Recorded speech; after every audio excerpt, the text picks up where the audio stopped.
Welcome to the Mindful Fire podcast. If you're enjoying the show, please leave a 5-star review on Apple Podcast. My dad will be so grateful. See you next time on the Mindful Fire podcast.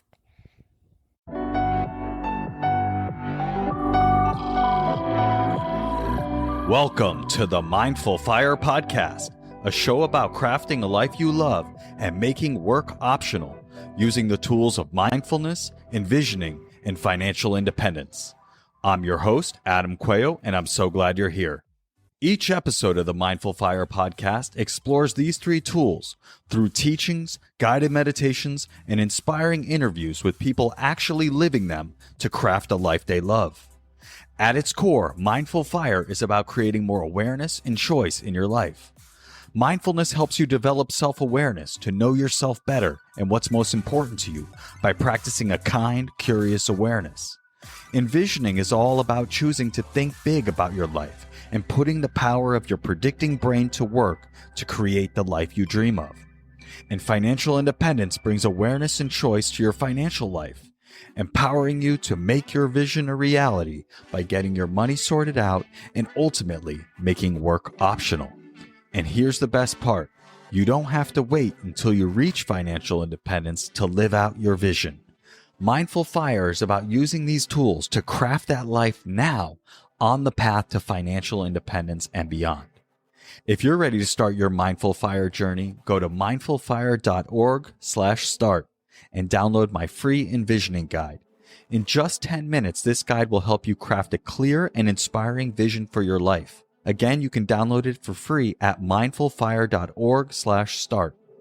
Let's jump into today's episode.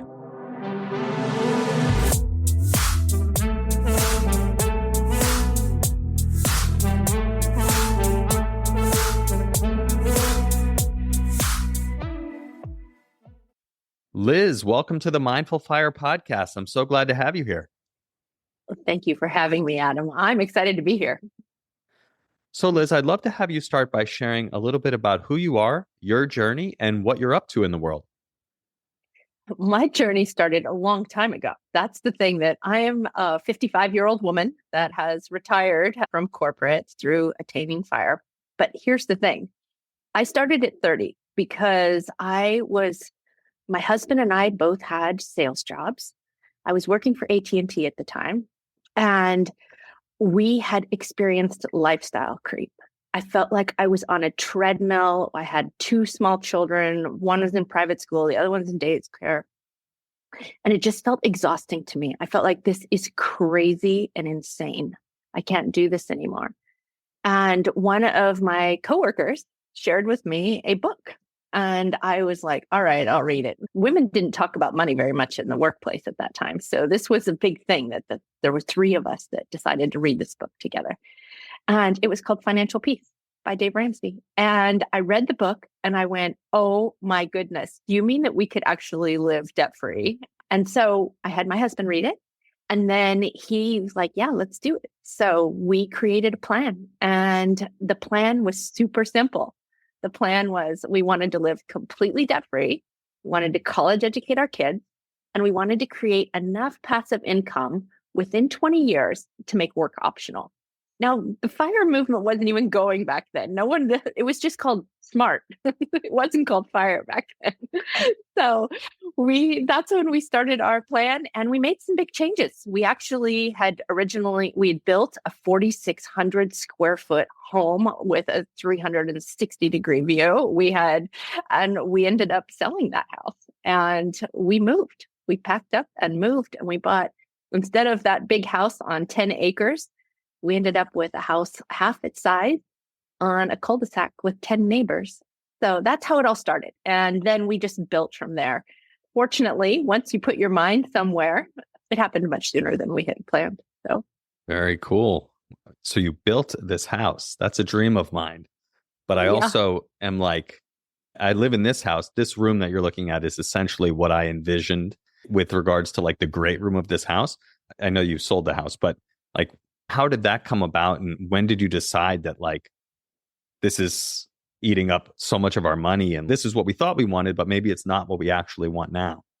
Yeah. And we've since built 2 more houses. So I want you to know I'm not against building houses at all. I know what happened for us is that it just became too big, too much, because you have to elevate your landscaping and you have to elevate. It's like then you're buying furniture for all those. It just felt like I was on this treadmill that was set on 4.5 and I just couldn't keep up anymore. Mm. But as far as the house and the visioning, that's always been easy for us. And I know that's not easy for everyone to really mentally walk through rooms before they exist. Is that, and we Yes, both, that's very easy for me. But I know you're yeah, right. It's not easy for everyone, which I've come to find no, out. yeah, no, I'm very spatially aware. And in fact, the home we live in now is a handcrafted log home and it's on the water and it's beautiful. But when you build a log home, you have to design all of your electrical ahead of time. So they drill all of those logs. So I literally had to think, like, close my eyes and think, where do I want every outlet and light switch in this house? Because there's no change in it. Yeah, once those logs are in place, you're done. Yeah. That's interesting. So Yeah. we're back to a big house again. But when we made the decision to get our finances in order so that we could make work optional, that's when we went to the smaller house. And it was great because we ended up buying a home that was 4 doors away from the public elementary school. And so there were weeks, it just made our life so much more rich because there were weeks our kids never even got in a car. We could literally walk everywhere. The library was on the same campus as the school. It was just great. So it was a very good decision for us. And of course, you justify whatever you decide, but that's a good point. Yeah, but it was a very good decision for us as a family and financially. And then as far as what we're doing now, my husband retired a few years before I did because he was just feeling ready to step out and we both could. I chose to stay a little longer and I just wanted to see what I could do. Being a completely financially independent woman showing up to work was a game changer. I almost doubled my income that year. It was Please tell me more. Please tell me more about that. Yeah. You know what? When you show up knowing that you're actually investing every dollar of what you make, it is a game changer because it becomes so much more fun. There's no pressure. Now I was in sales, so there's obviously pressure. You have quotas or whatever, but I had been seasoned enough I didn't have to worry too much about making my numbers. And I had always been a top performer, but showing up, knowing that you can walk into a room and it did not matter whether you got that sale or not was amazing. And guess what? You show up so much more radiant and you get a lot more sales. Yeah, I imagine you're able to connect more and just be more present, and because you don't have that fear, right? Like you don't have that feeling of this has to work. Like it's a totally different energy. I love that. And I think that's the part that I probably coach the most on now is energy. Like, how are you showing up? Because you can take the same action of creating a spending plan or a budget. You can do that from lack or you can do it from abundance. Totally different results, but it's the same action. That's the energy behind what you're doing. Now, being financially independent was a circumstance.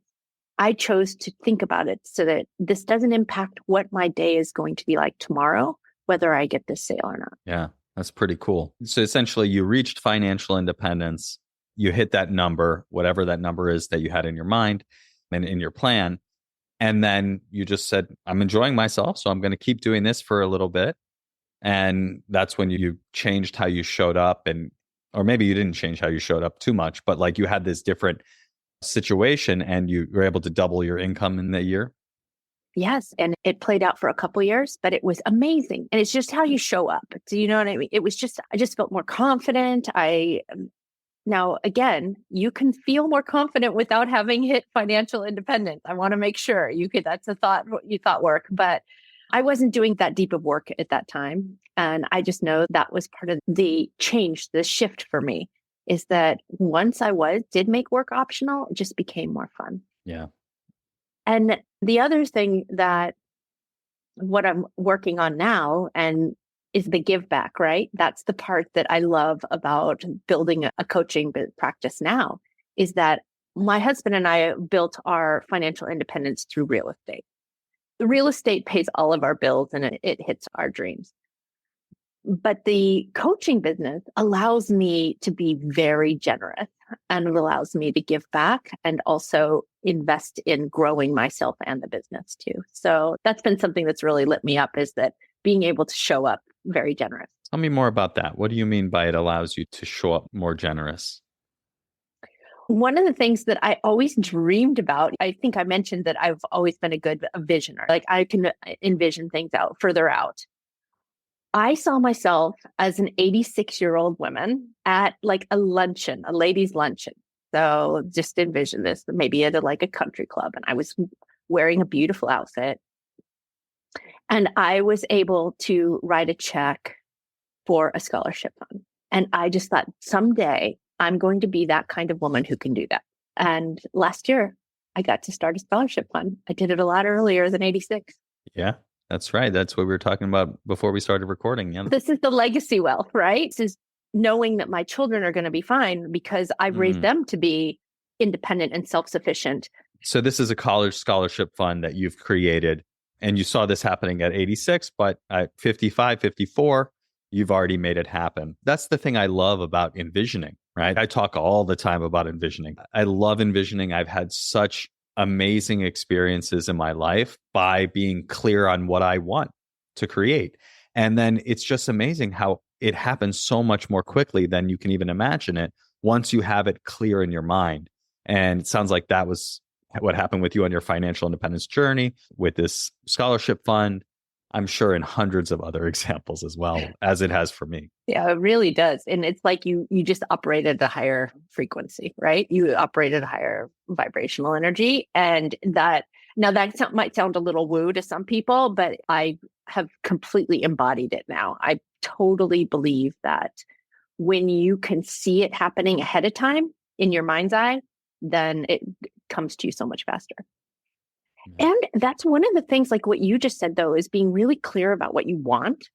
That's probably one of the things that I coach on so much, is like, what do you want? And getting it in alignment with the values and desires.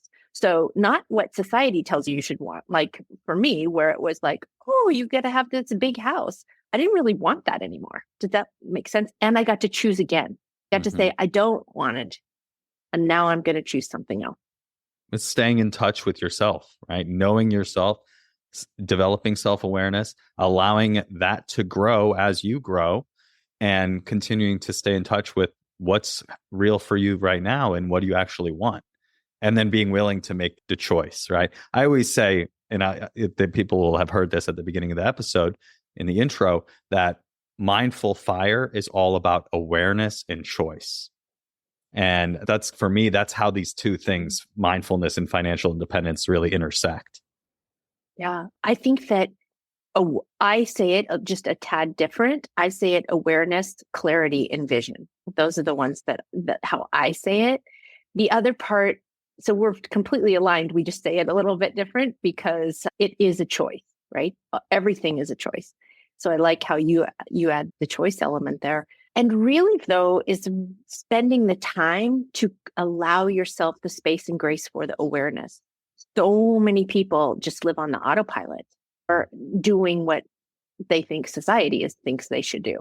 And so they live in that shoulding all the time. I always tell my clients, stop shoulding on yourself and don't let anyone else shoulding on you, because it's I love that. I love that phrase, because so many people, myself included, are shoulding all over themselves constantly. I should be doing this. I'm supposed to be doing that. I should this and that. And it's just exhausting. And it drains all your energy, all your creativity, all your passion, because you think that your life should be something other than it is. And this moment should be something other than it is. And that is just a recipe for misery. And you have plenty of meditations that you offer about being in the present. One of the things that I think is really important on this FIRE journey, or the financial wellness journey, is to be present. And sometimes that means cleaning up the past. And in a financial aspect, that could be eliminating debt. I think that once my husband and I became completely debt free, I'm talking mortgages, I'm talking about every rental home, I'm talking about the whole thing. We lived completely debt free. No mortgages on any of that real estate. No. Wow. That's impressive. And that is a choice, though. I want you to know there are a lot of people out there that are real estate investors that think we are absolutely insane because we are not using leverage. And I get the math. Don't get me wrong. I understand math, but this is a choice of how we want to show up.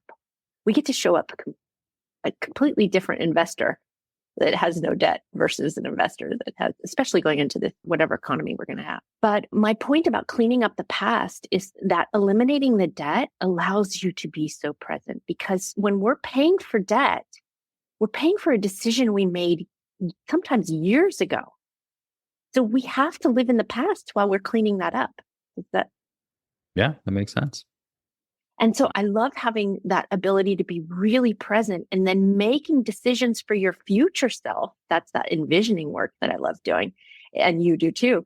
But making that decision for your future self from the present so that in the future, you can be present. Yep. It's very nuanced. Yeah. Let's talk about your mindful money method.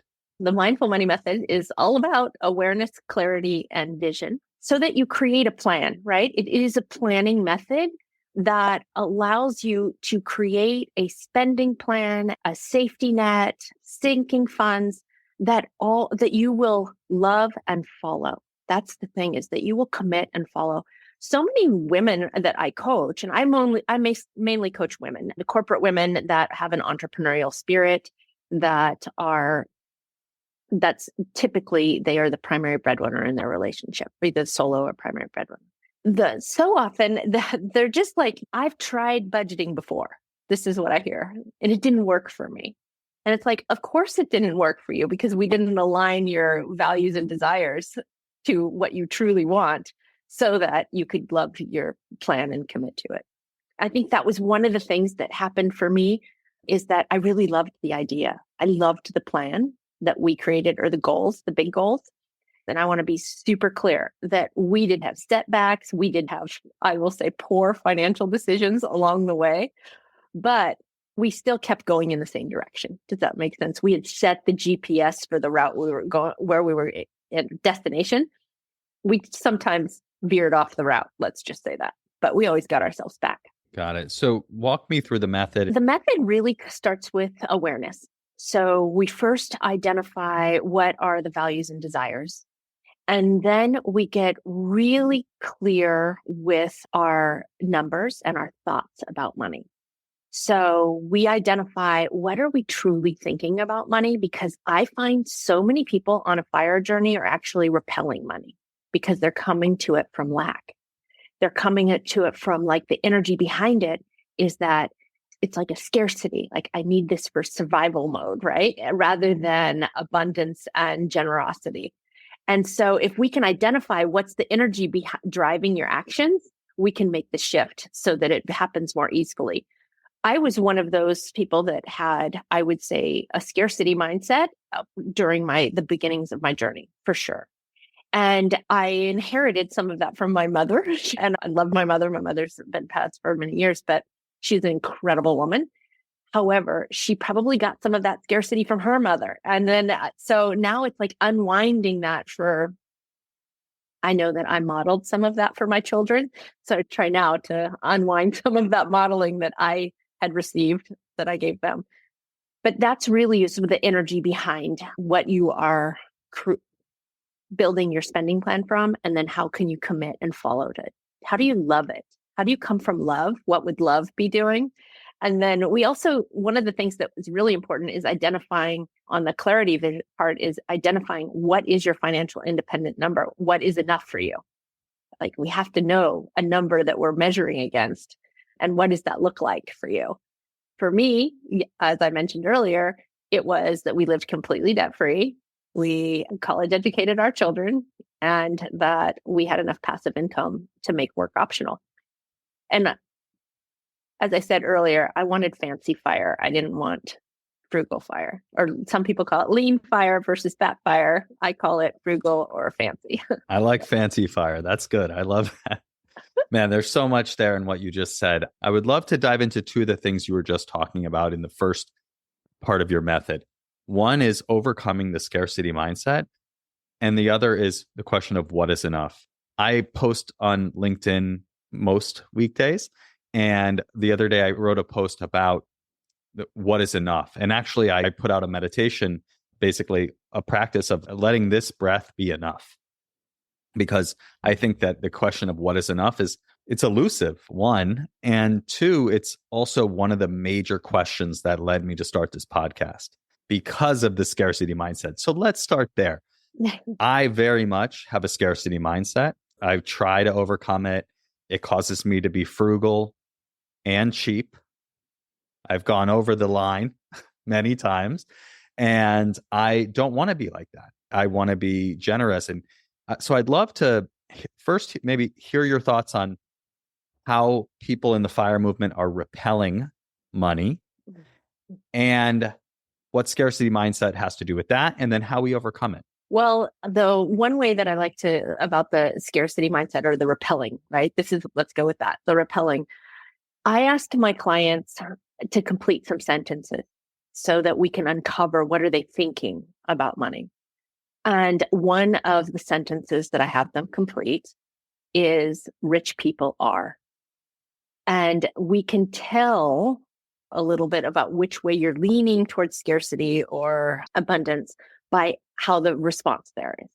And the way we can first check in to see where that is, because a lot of people aren't ready to name their emotions around money, right? Because money is emotional, but to say you're scarce or you're feeling scarce or scared, because that's really what it is. It's fear, correct?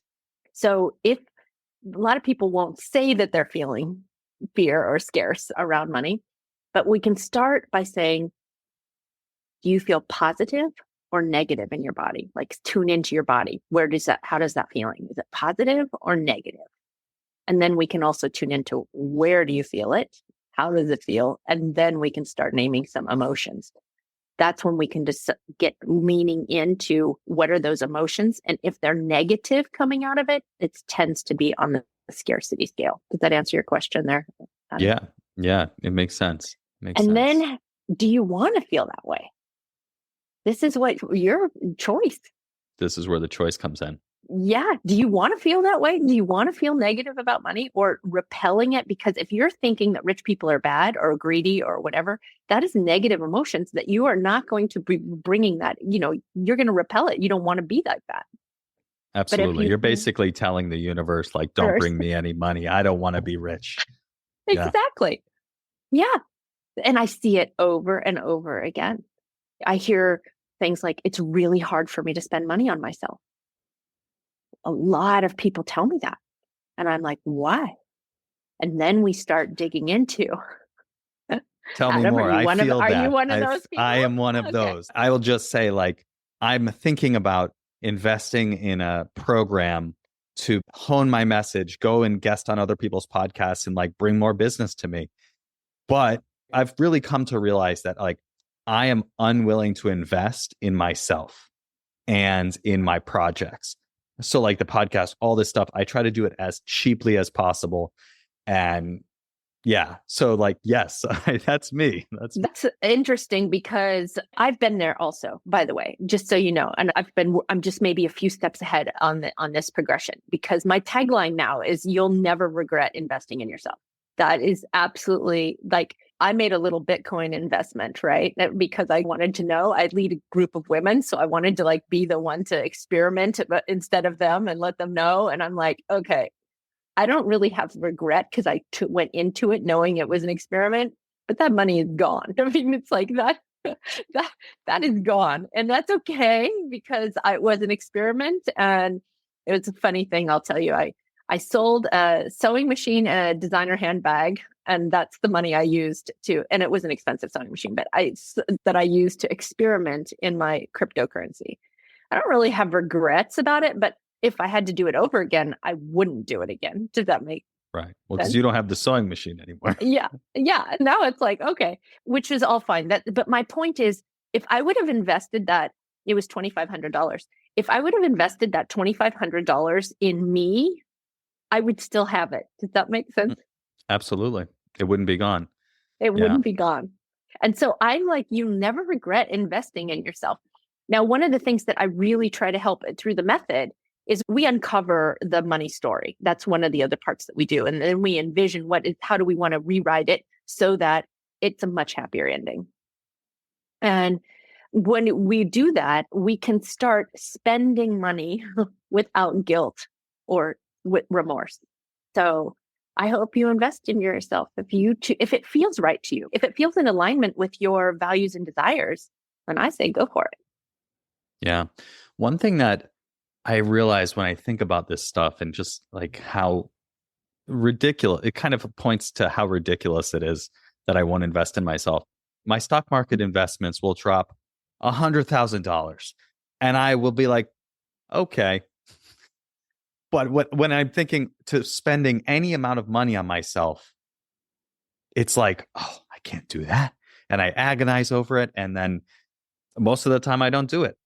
And it's similarly, like if I go out to dinner and spend $100, I don't think about it. But when it's like, oh, do I hire so-and-so to edit the podcast, or do I invest in this thing that's $100? It's like, oh, it's like, what am I doing? Hey, you're not alone. We all do this. You have a human brain. This is the thing. And the human brain was designed for scarcity, right? It's designed for safety and to keep us.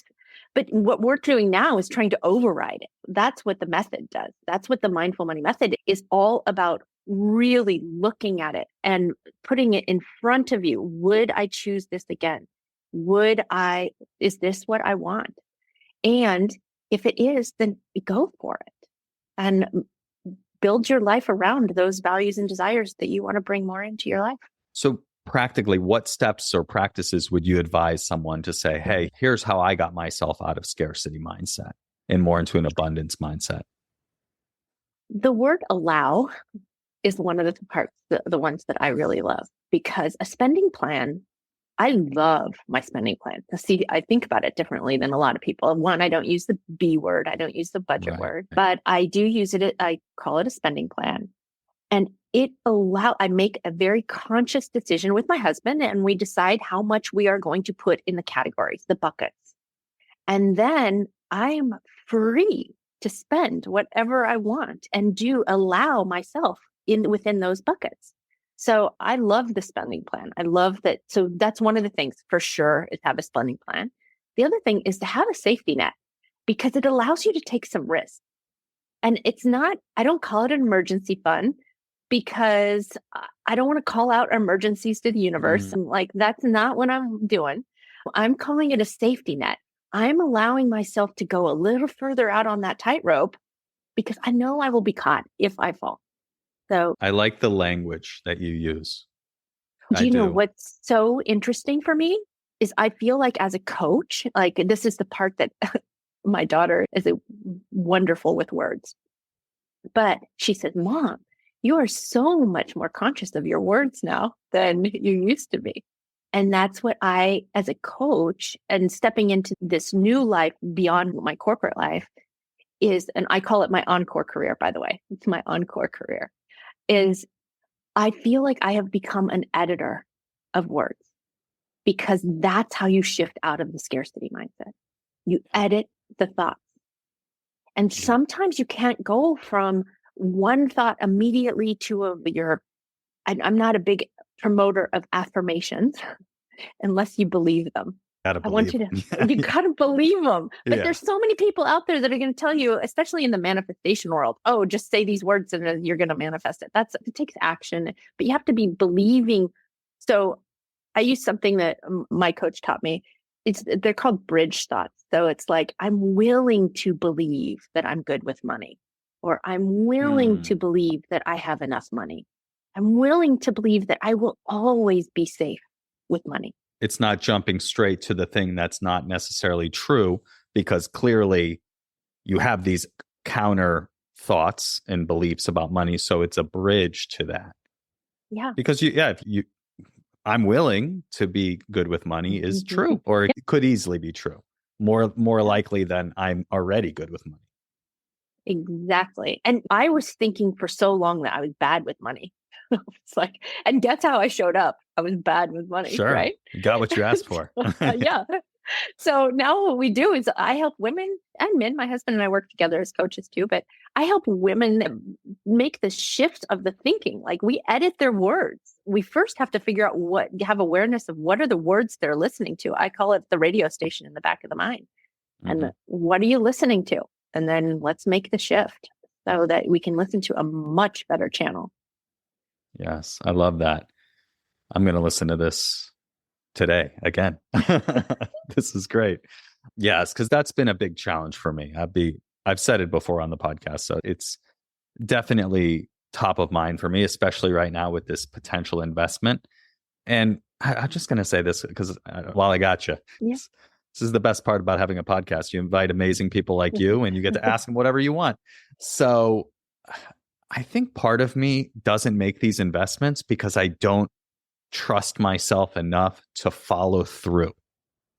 Oh. And with this, it's like, oh, I want to do it. Then there's the reality of I have a full-time job. I have a podcast that fills a lot of my free time. I have 2 kids, including a 7-month-old and a 4-year-old. So like, do I really have the bandwidth to do this now? And then that gets back to like all the times where I said I was going to do something and then didn't do it or whatever. So there's definitely a lack of trust there. I imagine something like that comes up in your work. Oh, all the time, because we have to trust that we'll have our own back to show up. We'll have our own back. You're not alone on this, Adam. I want you to know that. You're not at all alone. But why let's just go there. Do you really want to do this? Do you want more exposure with the podcast?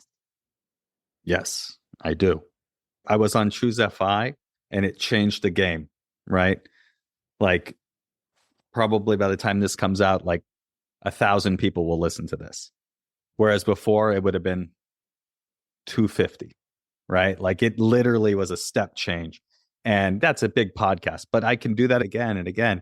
And the more I get clarity on my message and the way that I explain it and have clarity on like why I'm saying what I'm saying, it's all going to be great. It's going to be a huge thing. What does it define huge thing to you?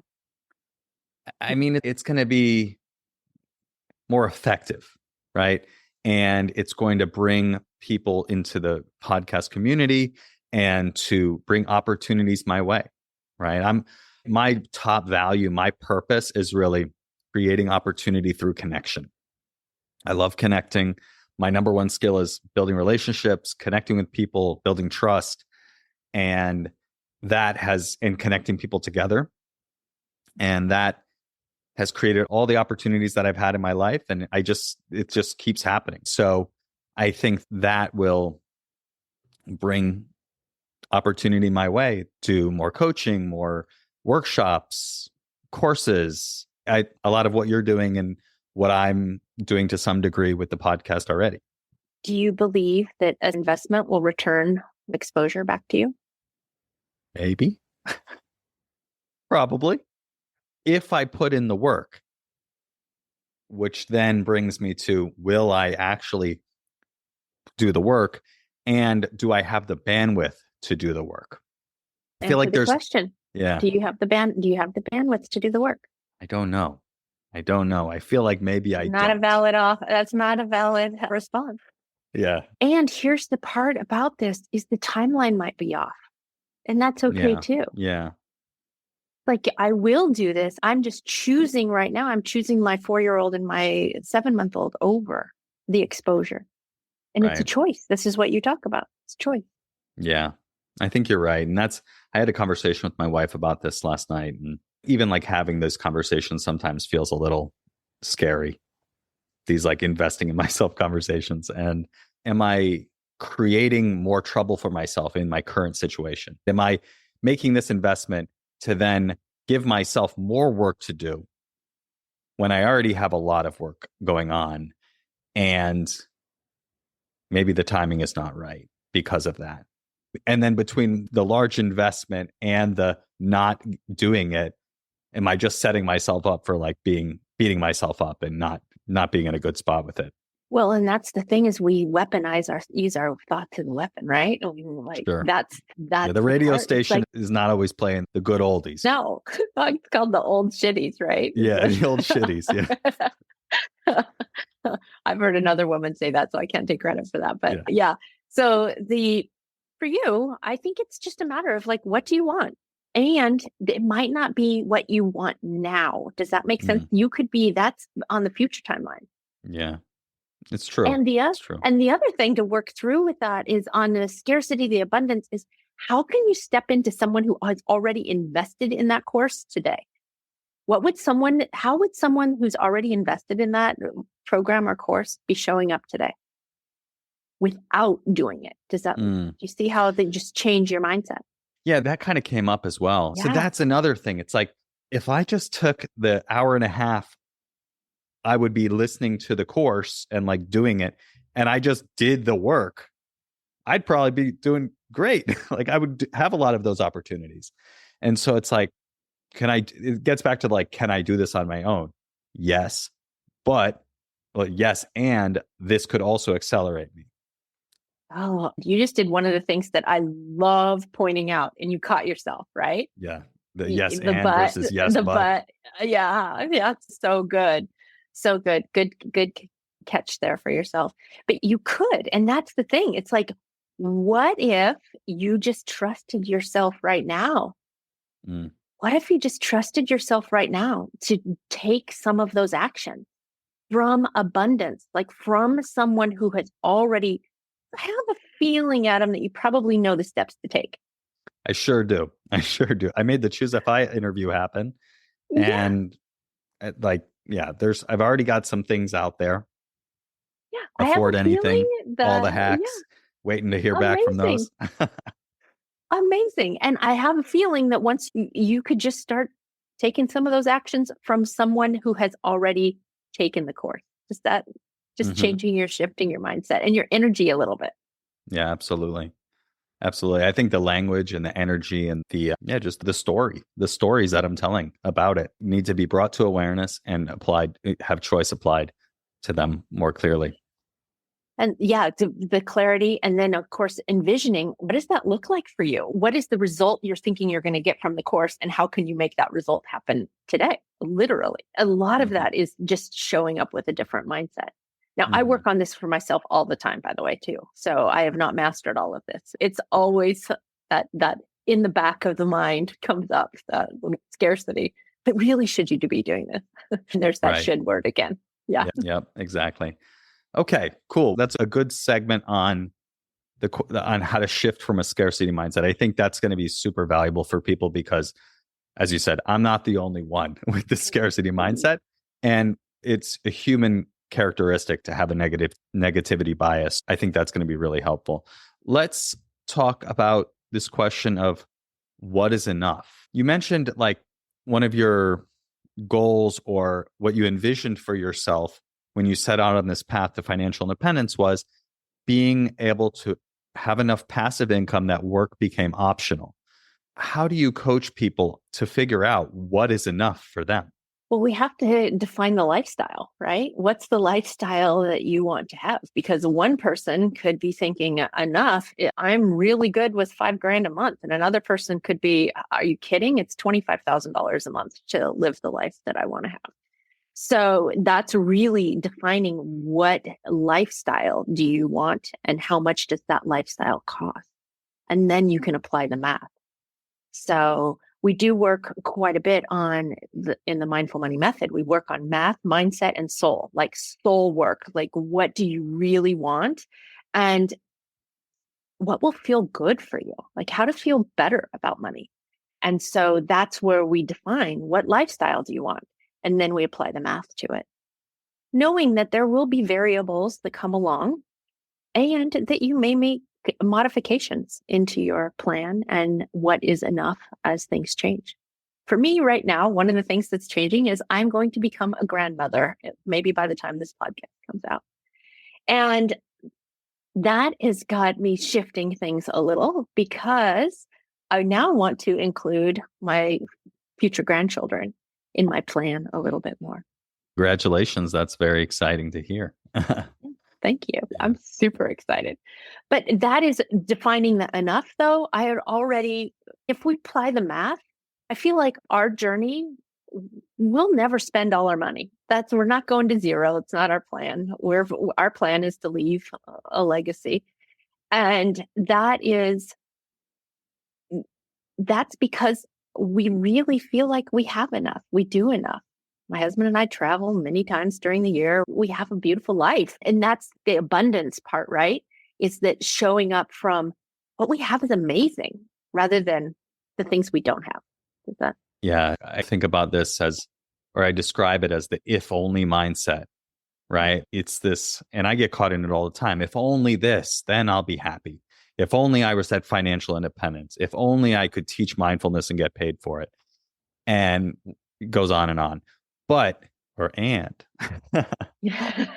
catch. Good catch. As the editor of Words, I will. Yes, you're inspiring me to do this. This is not something I always do. We can realize that if we just shift our attention just a little bit, we can realize that many of those things that we think are out there and if only this, if we shift our attention just a little bit, we can realize that we already have those, or we can have them very easily.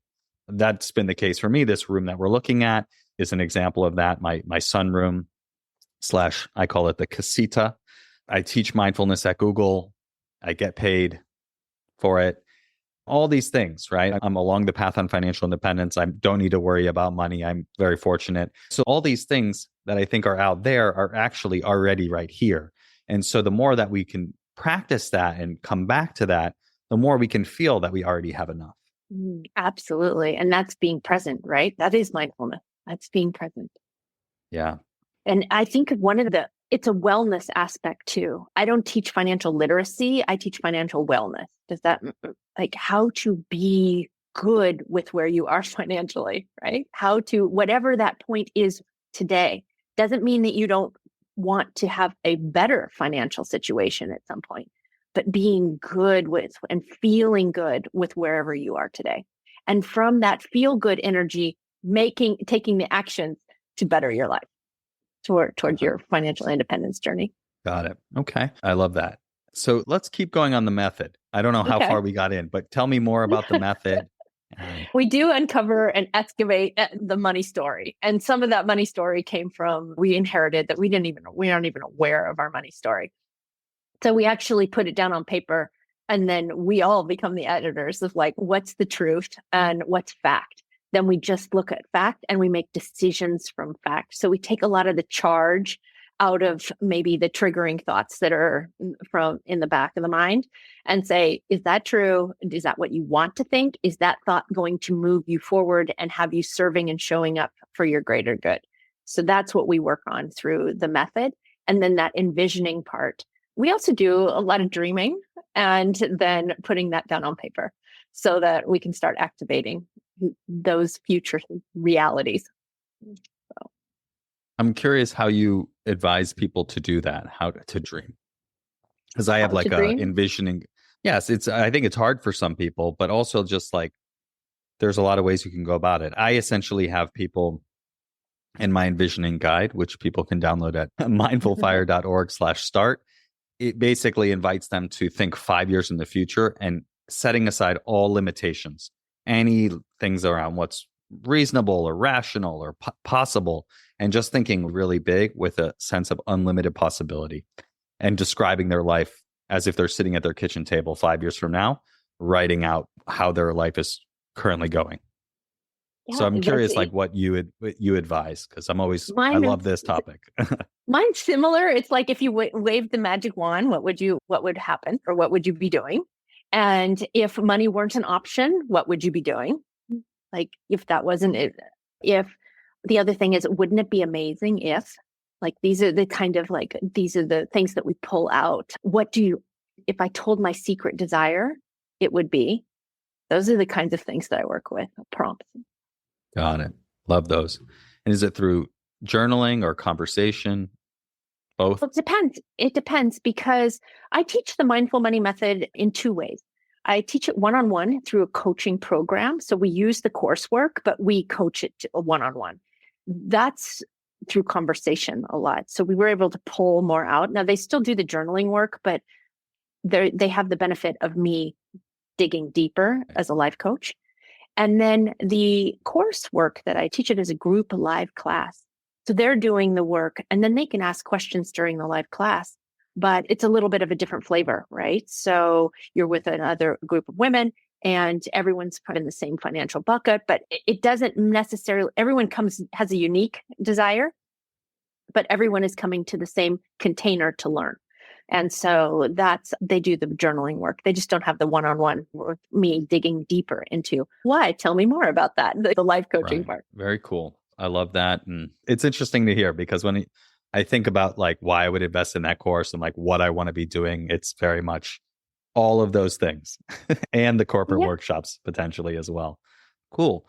Are there any other? It's very fun. It's very fun. I will tell you that it's amazing watching people make the shift. It's absolutely amazing watching women show up differently than they were previously. For example, I have a single mom that just got a $47,000 annual increase. And it had everything to do with her believing she was the woman who could show up and earn $47,000 extra dollars a year. Yeah. Now she's investing that in real estate, which is super fun too, because a lot of the women that I work with want to be real estate investors or are currently real estate investors. Yeah, that is awesome. I love to hear that. And yeah, it's powerful. I've seen those type of shifts in conversations that I've had and even just like free coaching calls that I've done. And like 3 months later, I hear back and it's like, hey, I got a job. Like I got this dream job. Like I'm not feeling uninspired anymore. Like I'm not depressed. Like this is great. And it's like, wow, just like creating space and a container for people to just talk and explore and think big about their life. And it's so powerful. So it's definitely fun stuff. And I appreciate you're doing that for me right here. So I appreciate that as well. I should say that. I will hold space for you anytime, Adam. So thank you. Is there any other parts of the program you want to explore or talk about? The Mindful Money Method is a 9-week program. And it's 9 modules and it drips. And either I do it one-on-one or in this live class. And the live class is really great because it brings people together to do this work in a container that allows them to hear other people's conversations. And maybe if they're not comfortable asking their own, it's really great for introverts that want to learn the method, but maybe don't want to have the one-on-one or don't want to when you're in a big group, you can sit in the back, right? You can turn your camera off or whatever. It's a live online course for 9 weeks. And that is a really good option for people that want to dip their toes in mindfulness and get a deliverable plan afterwards. So the plan that's created through the Mindful Money Method is called a Freedom and Relief Plan. The Freedom and Relief Plan is identifying your values and desires, 3 big goals that you want to hit. I talked earlier about the 3 goals that I had, right? I wanted to live completely debt-free. I wanted to college educate my children, and I wanted to make work optional by creating enough passive income. So that is then with that plan doesn't mean that you won't modify your plan over the time. Mine was 20 years out we ended up completing it early, but that sets the GPS or the destination, and then we are able to reroute as things come up. We certainly had to. Our children decided to go to private high school, which had not been in our plan whatsoever. And their tuition to that high school was $100,000. That was like a big change for us in our journey. Yeah. So and it's okay. And maybe it delayed us a little bit, and that's okay because they got a great education and it set them on a little bit different trajectory of their course. So it was a win. It's just a matter of how you think about it. So I could have said, oh my gosh, this has totally set us back. Instead, I just went, this is a little change on course direction. Yeah. So it sounds like you end up with the 9 weeks with this type of plan for yourself. Yes, you do, because we work through the values and desires. We do the incoming and outgoing of the cash flow plan or the spending plan. You create a plan that you will love and commit and follow, because that's the difference. It's like when I was just doing straight financial coaching, this is when I originally became a financial coach, I could create gorgeous budgets. I could get people debt paid off in 2 years or less, and we could get all this stuff.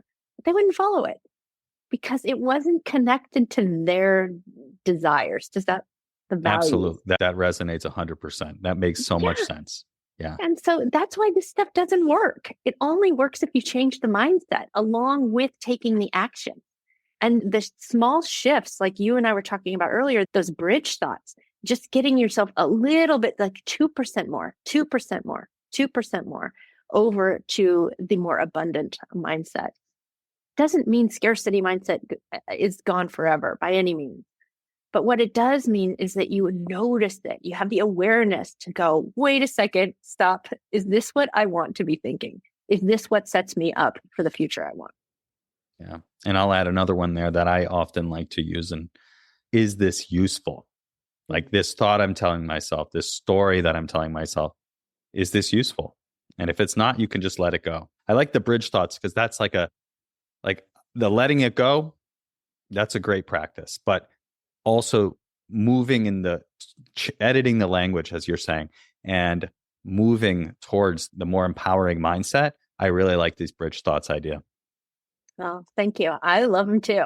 So I love how it's helped me. It really has helped me. I have so many friends that are like, oh my gosh, you've changed so much over the years. Because I was a yes, but person. And now I am definitely a yes, and. So Liz, at the beginning, you mentioned that everyone's talking about this idea of generational wealth, but you have a different take on it. So would love to hear your thoughts on generational wealth and what you focus on instead. I believe in legacy wealth over generational wealth. And I have the thought that generational wealth is limiting. Generational wealth to me is one tree. And legacy wealth is a full orchard. So now what could happen is that one tree could be bigger than the orchard, meaning like size than the trees in the orchard. But I love that visualization of legacy wealth. Now, of course, my father was a farmer and we had orchards, but I love that idea that legacy is planting many trees rather than just one tree. And those trees can be not just so much money either. It could be mentorship or time, talent, treasures in your community or in causes that you're passionate about or the environment. And so that you're kind of spreading your wealth out, not only your financial wealth, but the wealth of your knowledge and character and other aspects of wealth. Yeah, I love this idea. It's not something that I've thought much about, but I really appreciate the metaphor that you're using of one tree. Generational wealth is one tree, which provides for your heirs, essentially, your family. But this orchard, it provides for the whole community, right? Even maybe the whole state or the whole country or the whole world. And planting those various trees really provides so much more. It's kind of like a 1 + 1 = 3 type of thing. And we've been talking about your method and really what you're doing with that in this live class and the one-on-one coaching is you're planting these trees. Absolutely. And then those I people love that go you just off said and that. Oh, yeah. you just gave me chills because that is totally, this is all about legacy for me. Yeah. Every bit of it. Yeah. I like that also because I often talk about planting seeds, that every thought, like with regards to envisioning and mindfulness, like every thought that we think is like a seed that we're planting or watering.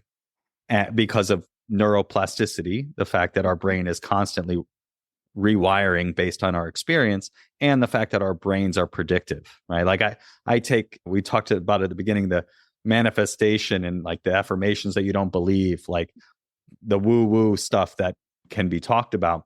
I like to ground it in the science. And I use this analogy or this metaphor of seeds to really help people realize that when you're telling yourself that story of I'm bad with money, you're programming that in your brain and making yourself ready to see how you're bad at money and opportunities to be bad at money.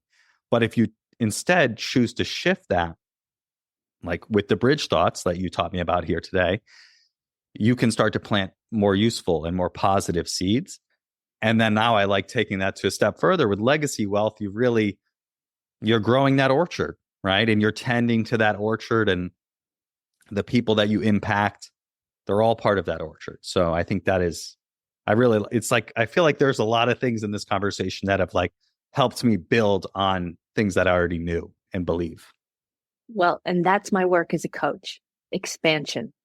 It's exactly what we work on. Openness and expansion, thinking bigger, hitting those upper limit thoughts and going beyond them. That is exactly what I do with my clients. I love it. I love it.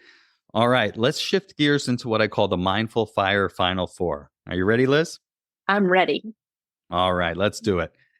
So the first question is, I talk a lot about envisioning. We've talked a lot about envisioning. I'd love to hear an example of how you've envisioned something in your life. I know we've talked about a lot of big examples, but maybe share a recent small example. Well, I had something just this week that I was doing an envisioning, a manifestation exercise that I was going to envision or call in my next corporate client by the end of the month. And I was in the middle of this envisioning process and this activation. And I was sitting at my desk. I literally opened up my eyes from the meditation, and a new, totally random request came in from LinkedIn for an organization that wanted me to come do a financial wellness workshop for their employees. So I know that this worked. I mean, it happens fast. Freaky. Yeah. That's amazing. That's amazing. I'm getting better at it. Let's just say that, because I used to envision things 20 years out. Now I'm envisioning them within 20 seconds. Yeah, that's great. So so tell me, like, what was that meditation like? Like, what's the magic meditation that made that happen? Well, it really was just getting clear with it and making sure that I had the space and the capacity to bring it on. Because those are the thoughts sometimes that are like, you and I talked about this earlier. Do I really have the time to do that? But my daughter's wedding's coming up. Maybe I shouldn't take on another client right now. You know, those thoughts in the back of the mind. Mm-hmm. And in that meditation, it was like, no, I'm making the space for it. Right. Okay. I like that. So you're working through all the things of like, oh, no, I'll figure that out. It'll be fine. That one's taken care of. That one's taken care of. That one's taken care of. Yeah. I like that. All those doubts that come up, like addressing them. Yep. Amazing. Amazing. So the second question is, what piece of advice would you give to someone early on their path to financial independence? There's a couple different things. It's like, what's the one thing, right? The one thing, right? I'm giving a presentation to a bunch of nannies on financial wellness. So they're starting their journey pretty early. And my one thing for them is definitely to track the incoming and outgoing of their finances.